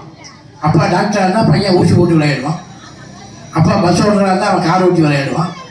அப்பா பூஜை பண்ணாருன்னா அவனும் மணி அடித்து விளையாடுவான். அப்பா என்ன செய்யறாரோ அந்த பையன் செஞ்சுட்டு வருவான். அதுபோல் இந்த பையனுக்கு விநாயகருக்கு தங்கையினால் பூஜை பண்ணணும்னு ரொம்ப ஆசை. அது ரொம்ப நாளாக நிறைவேறும். இப்போ பார்த்தீங்கன்னா அவர் வரல. காலையில் 6 மணி ஆச்சு, 7 மணி ஆச்சு, 8 மணி ஆச்சு. அவர் வந்த பாடு இல்லை. பார்த்தா அந்த அம்மா, என்ன இப்படி சோதனை அப்படின்னு வீட்டு வாசப்படி இறங்கி இன்னும் கோபுரத்தை பார்த்து வரையலாம். விநாயகர் பெருமானே, என்ன சோதனை? எப்போ அவர் வீணாக தான் வழக்கமாக பூஜை பண்ணுவார், இன்னைக்கு இவ்வளோ நேரம் ஆயிடுச்சு, என்ன காரணம்? நீ சக்தியுள்ள பிள்ளையாக இருந்தால் கண்டிப்பாக அவரை வரவழைச்சு கொடுத்து அந்த அம்மா பிரார்த்தனை பண்ணான். இந்த பையன் பார்த்தான், வேகமாக ஓடினான். கதவு நேரம் போய் இருந்தான். பின்னால் விநாயகர் பெருமானை பார்த்துப்பான். விநாயகர் பெருமானே, நீ மாற்ற நிஜமான பிள்ளையாக இருந்தால் சத்தியமாக எங்கள் அப்பா வரக்கூடாது. சாமி யாருக்கு இறங்குவார் பாரு, நீ நிஜமான முடியாத சத்தியமா எங்க அப்பா வரக்கூடாது. விநாயகர் பெருமான் அதே மாதிரி சிரிச்சார். அவர் வர முடியல. பையனை கூப்பிட்டா, ஏப்பா அப்பா பூஜை பண்ணுவாரு, இன்னைக்கு வர முடியல, காலதாமதம் ஆயிடுச்சு. ஏன்னா அந்த கோயில் பூஜைகள்லாம் காலந்தவரால் பூஜை நடைபெறுது. காலந்தவரை பூஜை நடைபெற்றதால் ஊரெல்லாம் பாதிக்குமோ, அரசாங்கத்துக்கு பாதிக்குமோ. முன்னமனார் கோயில் பூஜைகள் முற்றிடி மன்னருக்கு தீங்குட வாரி வளம் கொண்டும் கண்ணங்களை வீட்டில் முடிச்சு சொல்லியிருக்கிறார். ஆனால் காலந்தவரால் பூஜை நடைபெறும். இந்த பையனை கூப்பிட்டு நாளைக்கு பூஜை பண்ணிடுவோம். எப்படி பண்ணுறது? என் பார்க்க பாருங்க, அரிசி போட்டு கொடுப்பேன். அவர் போய் விநாயகர் பெருமானுக்கு அபிஷேகம் பண்ணுவார், சந்தனம் வைப்பார், மாலை சாத்துவார், நைவேத்தியம் வைப்பார், படைப்பார், விநாயகர் சாப்பிடுவார். இது கூட தெரியாதாம்மா. சரி செய்திருவான்னு சொல்லிட்டு பெரிய குடமாக கொடுத்து விநாயகர் கடையில் போட்டாதான் என்ன பண்ணுறது அவனுக்கு பயம். சொம்பொன்று கொடுத்து அனுப்பிச்சார். இந்த பையனுக்கு எவ்வளோ ஒரு ஆர்வம் பாருங்க. அவங்க அப்பா என்ன செஞ்சாலும் எல்லாம் 2 வகையாக செய்யும். அவர் ஒரு குடம் அபிஷேகம்னாலும் இவன் 2 குடமாக அபிஷேகம் பண்ணும். அவர் எலுமிச்சங்காய் அப்புறம் சந்தனம் வச்சாலும் இவன் குடமிச்சங்காய் அப்புறம் சந்தனம் நினைக்கும். அவர் 1 மாலை போட்டால் அந்த 2 மாலை போடும். ரொம்ப விருப்பம். விநாயகர் பெருமானுக்கு பூஜை செய்யக்கூடிய ஒரு பாக்கிய மக்கள் செய்ய நினைக்கும். எல்லாம் செய்தான். சுவாமிக்கு அபிஷேகம் பண்ணலாம், வஸ்திரம் சாத்தலாம், சந்தனம் வச்சா, மாலை சாத்தலாம், எல்லாம் பண்ணலாம். அந்த அமுது வச்சு நைவேத்தியம் படைக்கும். விநாயகர் பெருமானுக்கு அமுது வச்சு பூஜை பண்ணும். விநாயகர் பெருமான் சாப்பிடுவார் நினைச்சான். இவன் மணி அடிச்சு பூஜை பண்ண விநாயகர் பெருமான் சாப்பிட்றேன் பார்த்தான். இப்போ நாமெல்லாம் அப்படி தான் பண்ணிக்கலாம். சாமி சாப்பிட்றதா தான் நான் ஓடி வைப்போமாங்க. எல்லாத்தையும் எடுத்துடும். 10 கடை ஓடி வைக்கிறோம். 4 கடை காணாமல் நான் ஓடி வைப்போமாங்க. அதுக்கே போனால் காணாமல் போயிட்டு இருக்கு. அதனால தான் அக்னி வடிவமாக இருக்கிற ஜோதி வடிவமாக இருக்கக்கூடிய யாகத்தில் எல்லாம் சமர்ப்பிக்கிறோம். அதே போல் இந்த பையன் விநாயகருக்கு பணி அடித்து பூஜை பண்ணால் விநாயகர் பெருமான் சாப்பிடும். கேட்கலாம், விநாயகர் பெருமான் ஏன் சாப்பிட மாட்டேங்கிறேன்? என்ன காரணம்? நான் செய்த பூஜையில் குற்றமா, சாத்திர வஸ்திரத்திலே குற்றமா, அணிவித்த மாலையிலே குற்றமா, என்ன குற்றம்? ஏன் சாப்பிட மாட்டேங்கிறேன்? இன்னொரு பூஜை பண்ணி சாப்பிடலாம். அப்போ விநாயகர் பெருமான் சாப்பிடும். பார்த்தான், ரொம்ப அழகாக எம்பெருமான் அமுது செய்ய வேண்டும் என்ன இறைஞ்சிடவும் அமுது செய்யாதிருப்ப கண்டு வெம்பியுளம் ஏதேனும் தவறிங்குண்டோ வேலமுகனே அடியே நிவேதித்திட்ட. இறைவா ஏன் சாப்பிட மாட்டேங்கிறேன், என்ன தவறு இருந்தது? இன்னொரு மணி அடிச்சு பூஜை பண்ண மரியாதையே சாப்பிடணும். விநாயகர் சாப்பிடுவார், அப்போ சாப்பிடும். வெம்பியுளம் ஏதேனும் தவறிங்குண்டோ வேலமுகனே அடியேன் நிவேதித்திட்ட. பம்பமுத முன்னாள் வென்றை என்று பரிந்து தலை தலைமோத புகுங்கால் எம்மா. விநாயகர் பெருமானை ஏன் சாப்பிட மாட்டேங்கிறேன்? எங்கள் அப்பா ஊருக்கு வருவார், வந்தோடனே மனைவி பார்த்து கேட்பார், எங்கள் அம்மா பார்த்து, விநாயகர் பெருமானை பூஜை ஆச்சா? ஆச்சு. விநாயகர் பெருமான் சாப்பிட்டாரு? விநாயகர் பெருமான் சாப்பிடே சொன்னேன். என்னை கூப்பிட்டு அடிப்பார் உரைப்பார். அவர் ஈயெல்லாம் அடி வாங்கி சாகிறத காட்டி இப்போ நான் அவர் முடிவுக்கு வந்திருக்கேன் அப்படி. விநாயகர் பெருமான் பார்த்துக்க என்ன பண்ண போறான்னு தெரியல. 2 கைகளையும் இந்த விநாயகர் பெருமானுடைய படியில் ஒரு கூடிட்டான். என்னுடைய மண்டையை அவனுடைய திருப்படியிலேயே ஒழுத்துட்டு நான் உயிரை போக்கிறேன்னு சொன்னான். பம்பமுத முன்னால் திண்ணை என்று பரிந்து தலை தலைமோத புகுங்கால் எம்மா. உன்னுடைய படியிலேயே மண்டைய மொழி நான் உயிரை விட்டுறேன்னு சொல்லி கீழே கொண்டு போனான். அப்ப அசலி வாக்கிட்டான். நம்பி பொருள் என தடுத்த அவ்வமுதம் எல்லாம் நங்கறிந்த உவந்தி நம்பின வில்வதானார். நம்பி பொருள்னு ஒரு சத்தம் கேட்டுதான் அசலிவார். இவர் மேலே பார்த்து கீழே பார்த்தா வெங்கட பார்த்து ஒரு பக்கம் சாதம் எல்லாம் விநாயகர் சாப்பிட்டார். இனிமேல் எந்திரிச்சு போகலாம். மறுபடியும் உட்காந்துட்டு விநாயகர் பெருமான் பார்த்தேன். முதல்ல மணி அடிச்சு பூஜை பண்ணால் நாம் சாப்பிட்டேன். 2வது மரியாதையாக சாப்பிடுனா அதுக்கு நாம் சாப்பிட்டேன். இப்போ பண்டைய உடச்சிக்கிறேன் உயிர் போய்க்கிறேன்னா சாப்பிட்டேன். எந்திரிச்சு போடாமல் இன்னும் உட்காந்துருக்காரு என்னன்னு தெரியலேட்டு. நம்பி ஏன்ப்பா என்ன உட்காந்துருக்கேன், இப்போ எந்திரிச்சு போடாமல் நான் தான் சாப்பிட்டேன். இதை நீ முதலே செய்து தான் நான் எந்திரிச்சு போயிருப்பேன். இவ்வளோ நேரம் பண்ணிட்டு ஏன் என்ன காரணம்?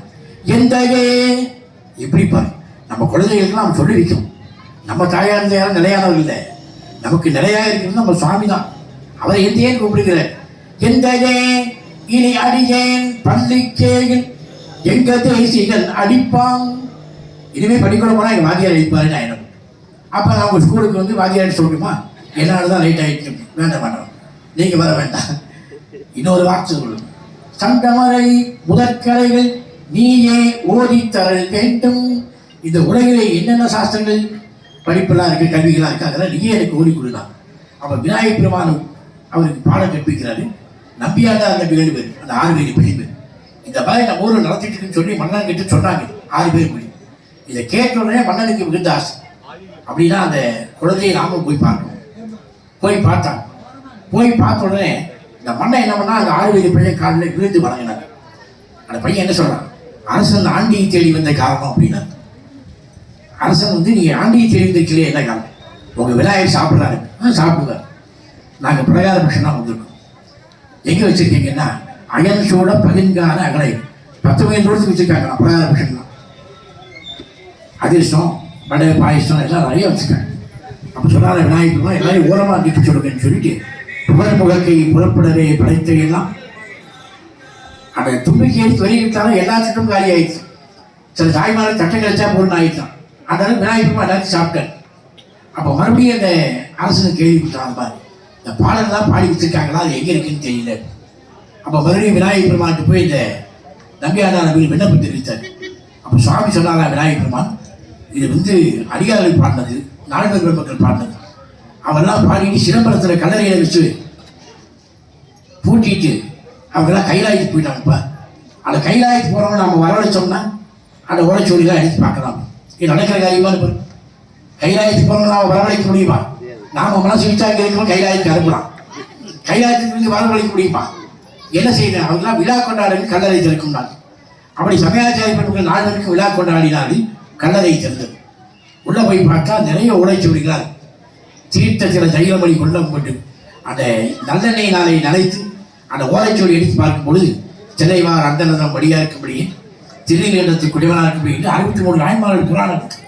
அந்த புராணங்களை வந்து விநாயகர் பெருமான் எடுத்து நம்பியாண்டாளுக்கு எடுத்து கொடுத்தாங்க. அதுபோல விநாயகர் பெருமான் தான் இருந்து நமக்கு இந்த ஆன்மீகத்தை உருவாக்கி பக்திகளை உருவாக்கி கொடுத்தாங்க. இதை நாம் மறக்கப்படாது. விநாயகர் பெருமான்லேனா நம்ம பக்தியோடு வாழ முடியும். இதற்கு திருமுறை கண்ட புராணம்னு பேர். அப்படி நாம் வந்து நல்ல ஞானத்தோடு வாழ வேண்டும், பக்தியோடு வாழ வேண்டும். இன்றைக்கி பக்தியெல்லாம் எப்படி எப்படியும் போயிட்டு அந்த மாதிரி எல்லாபடிக்கு நல்லபடியாக வாழணும். நாகரிகமாக பேசணும். தமிழில் பாடுறோம், தமிழில் பேசுகிறோம், எல்லாம் செய்யும். அது தவறுதலாக சொல்லவில்லை. சரியாக தமிழில் நம்மளால் பேச முடியல. நாகரிகமாக இருக்கும். உடை தொழில் நாகரிகம், பொட்டி வைக்கிற நாகரிகம், தலை செய்வது நாகரிகம், எல்லாத்துக்கும் நாகரிகம் பழகியிருக்கோம். இந்த சொல்கிற நாகரிகமாக நம்ம பேசி பழகல. அதனால் சொல்கிற நாகரிகமாக பேசி பழகும். அந்த அடியார்கள் வரலாறுலாம் என்ன சொல்லு கேட்டால், பாண்டிய மன்னன் காலமாயிட்டார். அவர் காலமானது இறந்துட்டாருன்னு போயிட்டாருன்னு சொல்ல, மண்ணுலக மகற்கீண்டு விண்ணுலகு தான் போயிட்டார். எவ்வளோ நாகரிகமாக பேசுறாங்க. மண்ணுலக மகற்கீண்டு விண்ணுலகு தான் போயிட்டார். இது வரைக்கும் மண்ணுலகத்தில் ஆட்சி புரிஞ்சிருந்தாங்க மன்னன், இப்போ விண்ணுலகத்தில் ஆட்சி புரிஞ்சு போயிட்டாங்க. எவ்வளோ இல்லை அந்த மாதிரி யாரும் பேசி பழகுது. நான் ஒரு இடத்துக்கு கும்பாபிஷேகம் போயிட்டேன்.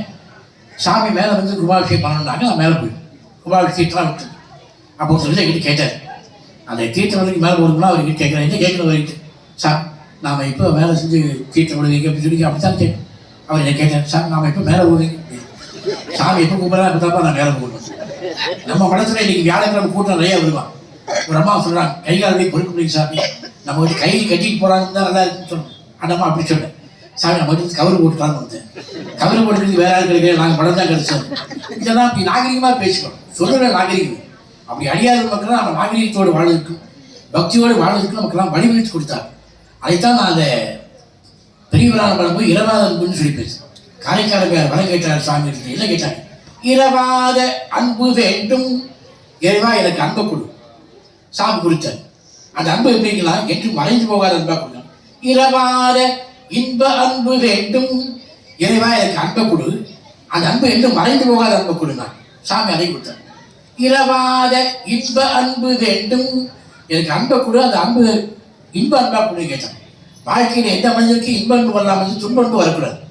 நான் வர விஜயபுரத்துக்கு வரலான்னு நம்ம குமாரமார்கிட்ட வந்து காரை கொண்டு கேட்டு போயிடுது. நம்ம டிரைவர் வந்து இறங்கி வேலை செஞ்சுட்டார். குமாரமார்கிட்ட ஒருத்தர் என்னை பார்த்தாரு. சாமி வாங்க, எங்கேயும் வண்டியில் உட்காந்துருக்கீங்க, இந்த பக்கத்தில் நம்ம விஜயானந்த கும்பாபிஷேகம் ஐயா பண்ணுறாரு, நான் இதுதான் போயிட்டு எத்தனை நேரம் சார் வண்டியில் உட்காந்துருப்பீங்க, வாங்க வந்து ஒரு பால் சாப்பிட்டு போயிடலாம். சரி ஆகட்டும், இல்லை போயிடலாம், நீங்கள் வாங்க வந்து பால் சாப்பிட்டு போகலாம். அவர் சொல்ல பொறுக்க முடியல, இறங்கி போகிற காரை விட்டு இறங்கி போகிறேன். நம்ம டிரைவர் சொல்லிட்டார், சார் வண்டி ரெடி ஆகிடுச்சு போயிடலாம். நான் வீட்டில் போய் உட்காரு. ஏம்மா யார் இருக்காங்க பார்த்தியா, சாமி வாங்க வாங்க நமஸ்காரம், அதான் அப்புறம் பேசிக்கலாம். சாமிக்கு முதல்ல காற்று அவர் இப்போ கும்பாபிஷேகம் போகிறார். சரி என் வெளியில் இந்த பையன் இருக்காங்கன்னா, ஏன் காப்பித்தூள் சர்க்கரை வாங்கிடுச்சு, காப்பித்தூள் சர்க்கரை வாங்கிடுச்சு, நான் காப்பி குடிச்சு எப்போ வந்துச்சேன் வேணாங்க ஒரு நேரம் எல்லாம் காத்திருப்பாங்க. இல்லை சார் உங்கள் அன்பு என் அன்பு எப்பேற்பட்டது, நீ காப்பி கண்டிப்பாக சாப்பிட்டு போகிறேன். சரி இப்போ சாப்பிட்றேன். ஏம்மா சும்மா வெறும் காப்பியை கொடுக்குறது, சாமி ரெண்டு வடையை போட்டு கொடு, உழுந்து தான் உறப்பு வடை போட்டு காப்பி சாப்பிட்டு நான் எப்படி நினைச்சேன். இல்லைங்க நான் இல்லைங்க சார், நான் உங்களை அவ்வளோ அன்பு விஷயங்கள், அந்த அன்பு எனக்கு எப்படி இருக்கீங்கன்னா துன்ப அன்பு. அந்த துன்ப அன்பு வாழ்க்கையில் யாருக்குமே வரக்கூடாது. அதைத்தான் காரைக்காலம் மாதிரி பாடினார். இரவாத இன்ப அன்பு வேண்டி பின் வேண்டுகின்றார், பிறவாமை வேண்டும் மீண்டும் பிறப்பு உண்டே உம்மை என்றும் மறவாமை வேண்டும். சில பேர் நினைப்பாங்க, சாமி நீங்கள் சொல்கிற காரைக்கால் வேண்டியிருக்காங்கன்னா ஒரு 90 வயசு இருக்கு அவங்களுக்கு, இப்படி அப்படியே இருக்க மாட்டேன். அவங்க சாமிகிட்ட வர கேட்கும் போது 16 வயசா. அப்படி இறைவனத்தில் நான் வழிபாடு செய்யும் போது ஒரு சொட்டு கண்ணீர் வச்சுதான் இருக்கும். இன்னைக்கு எத்தனையோ குறைபாடுகள் இருக்கு மக்களுக்கு, சிலர் சொல்ல முடியும் சிலர் சொல்ல முடியாது. சாமி செய்யாது. இப்போ ஐயா சொன்னது போல கும்பாபிஷேகம் ஆயிடுச்சு, நாளைக்கு சாமி கும்பிட்றோம். நம்முடைய குறைகள் நினைச்சு ஒரு சொட்டு கண்ணீர் வச்சுதான் கூறுமாறு திருநாவுக்கரசர் போல சொன்னேன். வாயானை மனத்தானை மனத்துள் என்ற கருத்தானை கருத்தறிந்து முடிப்பார்கள். நாம் எதுக்கு வந்து நினைக்கிறோம், என்ன செய்யணும்னு சாமி தெரியும், வித்யாகரமும் செய்யணும். நாம் போய் அறிவியல் கேட்க வேண்டிய அவசியம் இல்லை. மனதிலே எடுத்து ஒரு சொட்டு கண்ணீர் ஒழித்தால் போதுமான விநாயகர் நம்முடைய கவலையெல்லாம் நிறைவேற்றி கொடுப்பார். அந்த அளவிலே இந்த இதனம் மிகச் சிறப்பான முறையிலே அவர்கள் வெகு காலமாக முயற்சி செய்து அவருக்கு அடியார் பெருமக்கெல்லாம் உறுதுணையாக இருந்து உழவாரப்படி அடியார் பெருமக்கள் இன்னும் சிவடியார் பெருமக்கெல்லாம் அவர்களுக்கு சொக்கலிங்கய்யா அவர்களுக்கு உறுதுணையாக இருந்து மிகச் சிறப்பான முறையில் இந்த வித்யாகர விழாவை கும்பாபிஷேக விழாவை நல்ல முறையில் நடத்தியிருக்கின்றார்கள். இந்த கும்பாபிஷேக விழாவிலே வந்து கலந்து கொண்டிருக்கின்ற அனைத்து அடியார் பெருமக்கள், பக்தகுடி பெருமக்கள், ஊர் பொதுமக்கள் எல்லோரும் நம்முடைய ஐயா அவர்கள் எல்லோரும் எல்லா வளங்களும் நலங்களும் பெற்று நீடி இணைந்து வாழ வேண்டுமாக வாழ்த்து நம்முடைய திருமணத்தினுடைய பரிபூர்ணமான ஆசைகளை சொல்லி நம்முடைய ஆசைகளை நிறைவு செய்யும். அன்பார்ந்த சிவனேஸ்வரர்களே, நம்முடைய குருமகா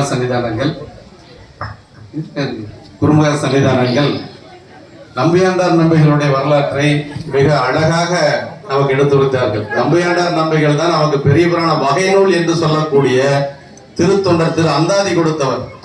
முதல் நூல் கொடுத்தவர் சுந்தரமூர்த்தி சாமிகள். திருவாரூர் பெருமானுடைய தியாகேச பெருமான் அடியெடுத்து கொடுக்க தில்லைபால் அந்தர்தம் அடியார்க்கும் அடியன் என்று அடியெடுத்து கொடுத்தார். அது ஒரே ஒரு வரிதான் இருக்கும். அதை ஒரு பாடலாக விரித்து காட்டிய பெருமைனா நமக்கு நம்பியாண்டார் நம்பிகள். பொல்லா பிள்ளையாருடைய திருவருளினாலே, சாமிகள் சொன்ன வரலாறு, பொல்லா பிள்ளையாருடைய திருவருளினாலே நமக்கு ஒவ்வொரு பாடல், அது ஊர் இருக்கும், குளம் இருக்கும், தொண்டு இருக்கும், அது ஒரே பாட்டுல எல்லாம் இருக்கும்.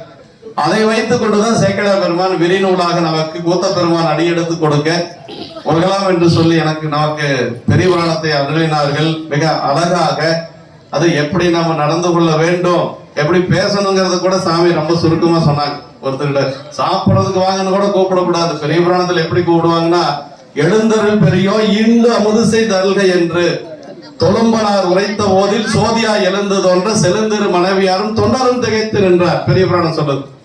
இப்படி எழுந்தருள் பெரியோ ஈண்டு அமுதுசை தருக, ஒருத்தர் எப்படி வரவேற்கணுங்கிறது பெரிய புராணத்தில் இருக்கு. நன்று மோது நல்வரவு நங்கள் தவம் தடுத்தாட்கொண்ட புராணத்துல சாமி வருகின்ற பொழுது இப்படி எல்லாம் நமக்கு பெரிய புராணம் வழிகாட்டுகிறது என்று சொல்லி, இப்ப சாமிகள் நமக்கு வந்தது நாம செய்த ஒரு பெரிய தவம். அதே மாதிரி நம்முடைய குருநாதர் பல்லாண்டு காலம் இந்த மண்ணிலே இருந்து 50 ஆண்டுகளுக்கு மேலாக இங்கிருந்து பல்வேறு தொண்டுகள் செய்து நம்ம எல்லாம் உளவார பணி என்று சொல்லக்கூடிய ஒரு அருள் நெறியிலே நம்மை வழிநடத்தி கொண்டிருக்கிறார்கள். ஐயாவுடைய எண்ணம், ஐயாவோட உறுதுணையாக நின்றவர் நம்முடைய ஐயா வந்திருக்கிறார். பொன்சாமி ஐயா ஆசிரியர், ஐயாவுக்கு உடனாக இருந்து பணி செய்த பெருமையுடையவர். ஐயாவும் இங்க வந்திருக்கிறாங்க. ஐயாவுக்கு மெய்த்தொண்டு செய்திருந்த நம்முடைய இசைக்கு அம்மா இல்லைங்கிறத ஒரு வருத்தம். ஏன்னா அவங்களுக்கு இந்த விநாயகர் கோயில் ஆகணுங்கிறதுல பெரும் விருப்பம் இருந்தது. திருவருள் கருணையினால் அவங்களும் மேல இருந்து மகிழ்ச்சியா அதை கண்டு கழித்திருப்பார்கள் என்று சொல்லி ஐயா அவர்களையும் இந்த நேரத்திலே வணங்கி, ஏன்னா ஐயாவுக்கு பணி நிமித்தமாக ஆசிரியருக்கு உதவி ஆசிரியராக இருந்தவர் ஐயா தான். அதே மாதிரி உளவார தொண்டுக்கும் பல்வேறு காலகட்டங்கள்ல உடனாக இருந்தவர். இப்ப உடல்நிலை காரணமாக அவர் கலந்து கொள்ள முடியறதில்லை என்று சொல்லி ஐயா அவர்களையும் வணங்கி, மற்றும் இங்கு கடந்து கொண்ட அடியார் பெருமக்கள் எல்லோரையும் நாங்க வணங்கி எங்களுடைய பணிவான வணக்கத்தை தெரிவித்துக் கொண்டு, அது உள்ளூர் பெருமக்கள் இந்த திருவிழா நல்லபடியாக நடக்க வேண்டும் என்பதற்காக நம்முடைய அன்பர்கள் மிக அருமையாக தொண்டு செய்தார்கள். அதுபோக மேசன் வேலை செய்தவர்கள், ஸ்தபதியார் மற்றும் உள்ள பல்வேறு தொண்டுகளை செய்த அத்துணை பெரியவர்களுக்கும் மனமார்ந்த நன்றி கலந்த வணக்கத்தை தெரிவித்துக் கொண்டு, சன்னிதானங்கள் இதே போல இன்னும் பல்வேறு நிகழ்வுகளிலே, எங்களுக்கு திருக்கூட்ட நிகழ்வுகளிலே சாமி எழுந்தருள் செய்து எங்களுக்கு ஞான கருத்துக்களை அருள வேண்டும் என்று சொல்லி பாருங்க. சாமி பெரிய புராணத்துட்டு வெளியிலேயே போகாம திருமுறைகள் வந்த வரலாற்றையும் நமக்கு ரொம்ப சுருக்கமா சொல்லியிருக்கிறாங்க. அதாவது ஆரம்பத்தில் வி என்றால் மேன்மை பொருந்திய, நாயகம் என்றால் வழிகாட்டுதல். அருமையா சொன்னாங்க. விநாயகர் அப்படிங்கிறதுக்கு அதுதான் பொருள். மேன்மை பொருந்திய வழிகாட்டுதல், வழிகாட்டுவோர் அதான் நம்ம தலைவர். அதான் விநாயகன் என்று சொல்லுவது. பெருமானுடைய சிவபெருமானுடைய மாகேஸ்வர மூர்த்தங்கள் 24. அதிலே முதன்மையானது விநாயக பெருமான். சாமியதான் விநாயகரா இருக்கிறார். பிடியதன் உருவமை கொலமிகு கரியது வடிகொடு தனதடி வழிபடும் அவரிட கடிகன பதிவர அருளினர் மிகு கொடை வடிவினர் பயில் வழி வளமுறை இறைய என்று சொல்லி ஞானசம்பந்த பெருமான் பாடுறார். அதாவது சிவபெருமான் ஆண் யானையாகவும் உமையம்மை பெண் யானையாகவும் அவதரித்து நம்மெல்லாம் உய்வடைய வேண்டும் என்பதற்காக விநாயக பெருமானை ஈன்று கொடுத்தார்கள் என்று சொல்லி ஞானசம்பந்த பெருமான் இந்த தேவாரத்துல சொல்றார். இப்படி விநாயக பெருமானை வணங்கித்தான் ஒரு செயலை செய்ய வேண்டும் என்று சொல்லி நமக்கு பெரியவர்கள் வழிகாட்டி இருக்கிறாங்க. சாத்திர நூல்கள் அத்துணையுமே பெரிய புராணத்தை நம்முடைய விநாயக வணக்கம் சொல்லித்தான் ஆரம்பிக்கும். கல்லால் நிழல் மலை வில்லால் அருளிய பொல்லார் இணைமர நல்லார் புனைவர என்று சொல்லி மெய்கண்டார் ஆரம்பிக்கிறார். ஒவ்வொரு சாத்திர நூல்களும் அப்படிதான். ஆனால் திருமுறைகள் அப்படி அல்ல. இறைவனே உள்நின்று உணர்த்திய காரணத்தினால எடுத்துடனே பெருமானை பாடினார்கள். ஆனாலும் ஞானசம்பந்த பெருமான விநாயகர் வணக்கம் பாடியிருக்கிறார். நாவுக்கரசு பெருமானும் பாடியிருக்கிறார். சுந்தரமூர்த்தி சாமிகளும் பல்வேறு இடங்கள்ல விநாயகரை பற்றி போற்றி இருக்கிறார்கள். ஐயா சொன்ன மாதிரி விநாயக பெருமான் ஒருவரை வணங்கினாலே நமக்கு எல்லா கடவுளையும் வணங்கிய ஒரு பெருமை உண்டு என்று சொல்லி உலவாரத்தினுடைய பெருமை நம்ம எல்லாரும் தெரிஞ்சுக்கொடுங்க. அது ரொம்ப ரொம்ப முக்கியம். அதாவது திருவேலி மருளில இது ஒரே கருத்து மட்டும் சொல்லி நிறைவு செஞ்சிடலாம். திருவேலி மருளில ஞானசம்பந்த பெருமான நாவுக்கரசரும் மனமமைத்து பஞ்சத்தை போக்கிய காலத்திலே 2 பெருமக்களுக்கும் காசு கொடுத்தார் பெருமான். ஞானசம்பந்த பெருமானுடைய திருமணத்திலே காசு கொஞ்சம் காலதாமதமாச்சு. அதே மாதிரி நாவுக்கரசு பெருமானுடைய திருமணத்திலே உடனுக்குடனாக உணவு கொடுத்தார்கள். என்ன காரணம் அப்படின்னு சொல்லி சமையல்காரரை கூப்பிட்டு ஞானசம்பந்த பெருமான் கேட்கிறார். அப்போ அவர் சொல்றார், நாவுக்கரசருடைய திருமணத்தில் இருந்து போனா உடனடியா பொருள் கொடுத்துறாங்க, ஆனா நம்ம திருமணத்திலிருந்து போனா கொஞ்சம் காலதாமதம் ஆகுது அப்படின்னு சொல்லுகின்ற பொழுது என்ன காரணம் அப்படிங்கறத சேக்கிழ பெருமான் அங்கதான் சொல்றார். ஈசர் மிளலை இறைவர்வால் தேசம் உய்ய திருமுலைப்பால் உண்டவர்தாம் திருமா மகனார் ஆதலினால் காசு வாசியுடன் பெற்றார், கைத்தொண்டாகும் படைமையினால் வாசி இல்லா காசுபடி வெற்று வந்தார் வாகீசர் என்று சொல்லி அங்க போற்றுகின்றார். இப்போ உலவாரப்படி செஞ்சவனா பெருமான் உடனடியாக நமக்கு பலன் கொடுப்பார் என்று சொல்லி சேக்கிழார் பெருமான் நமக்கு திருவேலி மிளலையில் அருளி இருக்கிறார்.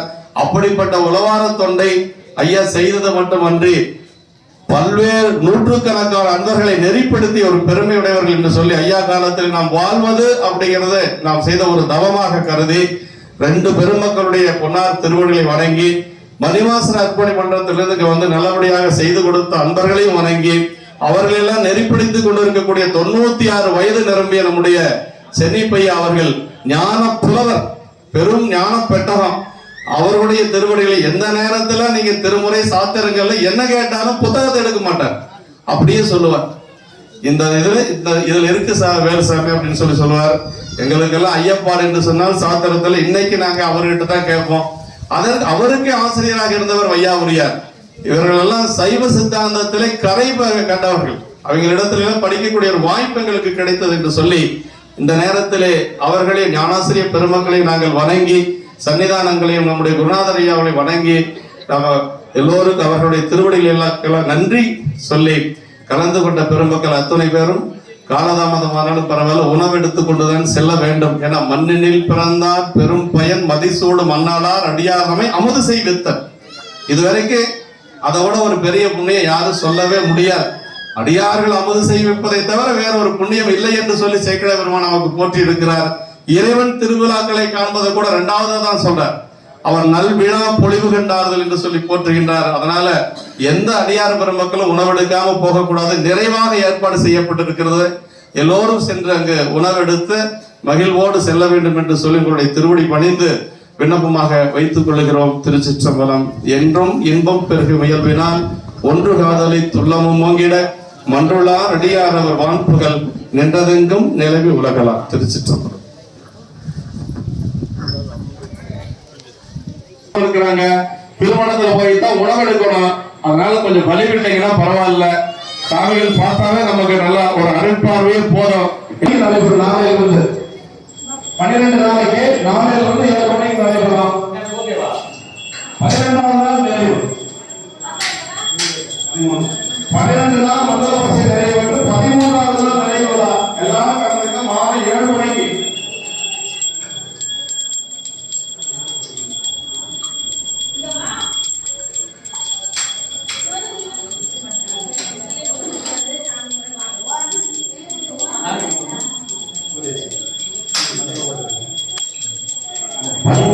நாள் நிறைவு